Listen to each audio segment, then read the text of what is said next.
કચ્છ જિલ્લાના અંજાર પોલીસ સ્ટેશનમાં assistant sub inspector તરીકે ફરજ બજાવતા 25 વર્ષીય અરુણા નટુભાઈ જાદવની ગત રાત્રે તેના પ્રેમીએ ઘરમાં ગળું દબાવીને હત્યા કરી નાખતા પોલીસ ખાતામાં ચકચાર મચી ગઈ હતી.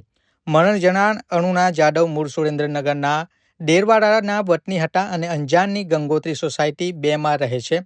ગત મોડી રાત્રે અરુણા અને તેના પુરુષ મિત્ર દિલીપ ડાંગચિયા વચ્ચે કોઈક બાબતે લઈને જબરજસ્ત ઝઘડો થયો હતો, જેમાં દિલીપે પિત્તો ગુમાવીને અરુણાનું ગળું દબાવી હત્યા કરી નાખી હતી. દિલીપ મણિપુરમાં CRPFમાં ફરજ બજાવે છે. અરુણાની હત્યા કર્યા બાદ દિલીપ સામેથી અંજાર પોલીસ મથકે હાજર થઈ ગયો હતો.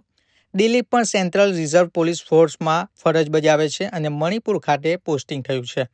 દિલીપ અરુણાની બાજુના ગામનો વતની છે. બંને લાંબા સમયથી એકાએક પ્રેમ સંબંધમાં હતા અને લગ્ન કરવાનું આયોજન કરતા હતા. રાત્રે પારિવારિક બાબતમાં બોલાચાલી થતાં અરુણાએ દિલીપની માતા વિશે હેલફેલ બોલવાનું શરૂ કરતા દિલીપે હત્યા કરી નાખી હતી. બનાવના પગલે અંજાર PI AR ગોહિલ સહિતની ટીમે તપાસ શરૂ કરી હતી. આરોપી દિલીપ જાદવ દ્વારા ગઈકાલે રાત્રે 10 વાગ્યાની આસપાસ અરુણાબેનનું ગળું દબાવીને હત્યા કરવામાં આવી હતી. આરોપી અને મરણ જનાર અરુણાબેન 2021થી ઇન્સ્ટાગ્રામ દ્વારા એકબીજાના સંપર્કમાં આવેલા હતા. ત્યારબાદ બંને લિવિંગમાં સાથે જ રહેતા હતા અને ગઈકાલે રાત્રે બંને અરુણાબેનના ઘરે હતા તે વખતે બંને વચ્ચે 10 વાગ્યાની આસપાસ ઝઘડો થયેલ હતો અને ઝઘડા બાદ આરોપી દિલીપ દ્વારા અરુણાબેનનું ગળું દબાવીને હત્યા કરવામાં આવેલ છે અને આરોપી પોતે અત્યારે CRPFમાં કોન્સ્ટેબલ તરીકે ફરજ બજાવે છે.